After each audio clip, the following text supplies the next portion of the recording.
और क्रिएटिविटी और स्टार्टअप्स का इनोवेशन, हम चाहते हैं कि इन सब का संगम हम एक साथ देख सकें। इस वक्त विश्व का वातावरण इनसिक्योर और अनिश्चित है, क्योंकि ये काफी सारे युद्ध से लैस है जो दिन प्रतिदिन इंटेंसिटी में बढ़ते हैं या कम होते हैं। हमारे देश के सीमाओं पर जहां चीन और पाकिस्तान स्थित है, वहां पर भी इसका कुछ न कुछ असर पड़ रहा है, आगे भी पड़ेगा। ऐसे मौके में रक्षा त्रिवेणी संगम अहम महत्व रखता है। पिछले 2 दिनों में आयोजित यह सिंपोजियम रक्षा त्रिवेणी संगम केवल आधुनिक सैन्य उपकरणों का प्रदर्शन भर नहीं रहा, बल्कि यह एक ऐसा मंच रहा जहां फॉरवर्ड एरिया के हमारे सैनिक द्वारा सामना किए गए ऑपरेशनल चैलेंजेस के लिए एक प्रयोगशाला स्तर पर व्यावहारिक समाधान प्रस्तुत किया गया। हमारी ऑपरेशनल और टेक्नोलॉजिकल रिक्वायरमेंट्स हमारे कार्य क्षेत्र के ज्योग्राफिकल लोकेशन एवं मौसम की परिस्थितियों पर निर्भर है। सेंट्रल सेक्टर विशेष रूप से जो हिमाचल और उत्तराखंड पर एलएसी से लगा हुआ है, वह ईस्टर्न लद्दाख, जो लद्दाख के क्षेत्र एलएसी पर है, उसका समांतर है। इस प्रकार मध्य कमान और उत्तरी कमान दोनों के सामना समान शत्रु, समान टेरेन चैलेंजेस और समान ऑपरेशनल चैलेंजेस से है। ये टैक्टिक्स ही है जो टेक्नोलॉजी की परिभाषा बदलती है। इसीलिए भारतीय रक्षा उद्योग की व्यापक भागीदारी इस सिंपोजियम में है और ये इस सिंपोजियम की जान रही है।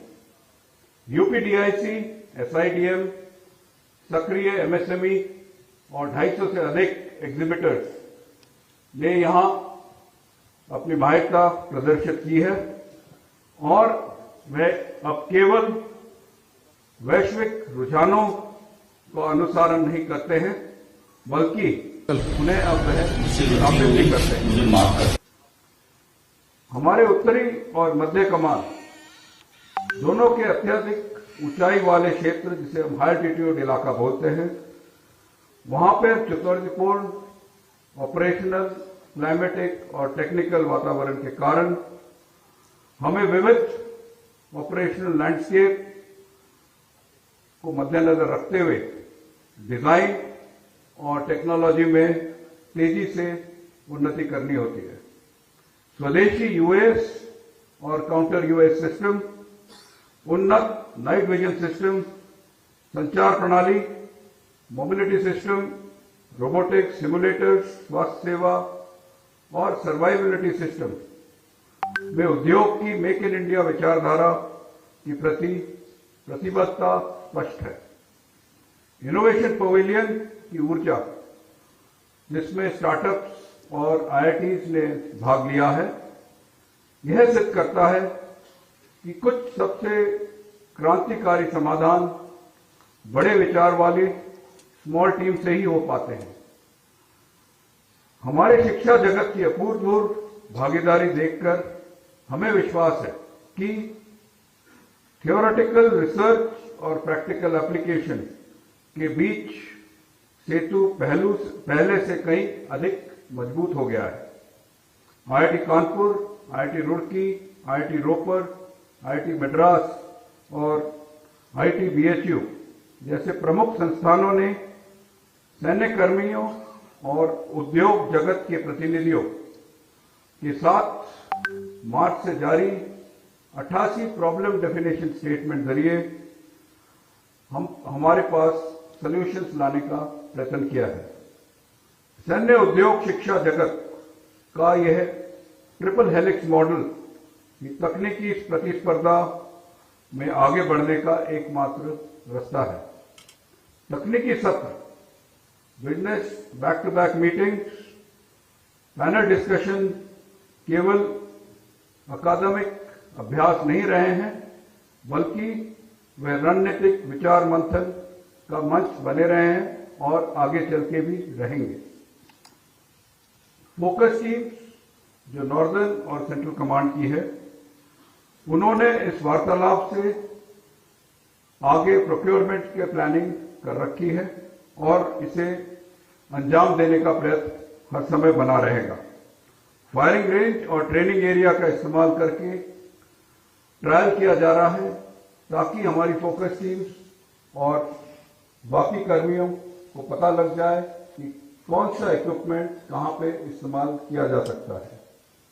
हमें आशा है कि ये डिफेंस कॉरिडोर एक नॉलेज कॉरिडोर के आगे जाके बने और नई टेक्नोलॉजियां जैसे कि directed energy weapon, artificial intelligence, machine language, hypersonic weapons, quantum technology इत्यादि यहां पर डेवलप हो। यूपी डिफेंस इंडस्ट्रियल कॉरिडोर, यूपीडीआईसी और यूपीईआईडीए का विशेष रूप से उल्लेख करना चाहूंगा। इनका योगदान पारंपरिक क्षेत्रों से हटकर अब सक्रिय अनुसंधान, विकास और इनोवेशन के क्षेत्र में बढ़ रहा है। यूपीडीआईसी द्वारा कानपुर, लखनऊ और झांसी को aerospace electronic small arm centre के रूप में विकसित करने से सशस्त्र बलों को हिंटरलैंड में एक स्थानीय आपूर्ति श्रृंखला उपलब्ध हुई है। आईआईटी कानपुर में unmanned air system testing foundation की स्थापना इनोवेटर्स को टेस्टिंग एज अ सर्विस प्रदान करने का एक उत्कृष्ट उदाहरण है। आज दोपहर बाद आयोजित होने वाला थीमेटिक सेमिनार सूर्या इस बात का रोड मैप प्रस्तुत करेगा कि क्षेत्रीय कॉरिडोर राष्ट्रीय सुरक्षा में किस प्रकार से योगदान दे सकता है। यहां पर ब्रह्मोस मिसाइल का उत्पादन हो रहा है और साथ ही कई अम्युनिशन और हथियार का भी उत्पादन हो रहा है।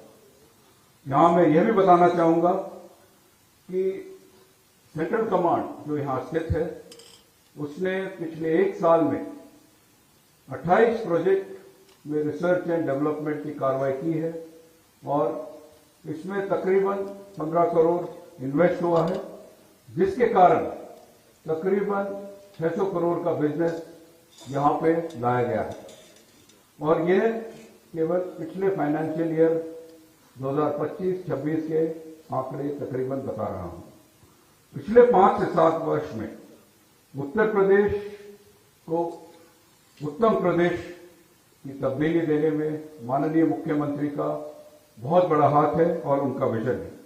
माननीय मुख्यमंत्री जी के कुशल नेतृत्व में उत्तर प्रदेश एक डिफेंस एक्सप्रेसवे में तब्दील हो चुका है, जो हमारे आर्म फोर्सेस को ऑपरेशनल इफेक्टिवनेस, लॉजिस्टिक सस्टेनेंस और ऑपरेशनल फ्लेक्सिबिलिटी बढ़ाकर नेशनल सिक्योरिटी के रास्ते में और भी मजबूत करेगा। उत्तर प्रदेश की $1 ट्रिलियन इकोनॉमी बनाने का सपना लगातार गति पकड़ रहा है। उपीडा के अंतर्गत यूपीडीआईसी इस सपने को साकार करने में प्रमुख भूमिका निभा रहा है। हमें आपसी चिंताओं, समस्याओं, बाधाओं को अवसरों के तरफ बदलना है। वास्तव में हमें इनको बदल के अपने लक्षित परिणामों प्राप्त करने का सपना रखना है। वास्तव में आर्मी डिजाइन ब्यूरो के अधीन उद्योग के लिए हर तिमाही आयोजित फॉरवर्ड एरिया टूर्स एक मंच रखा गया है, जिसमें रक्षा उद्योग के प्रतिनिधि, शिक्षा जगत के विद्वान और स्टूडेंट वास्तविक भूभाग, मौसम की स्थितियों में जा सकते हैं, एलएसी के पास, और ग्राउंड सोल्जर के साथ सीधे संवाद भी कर सकते हैं।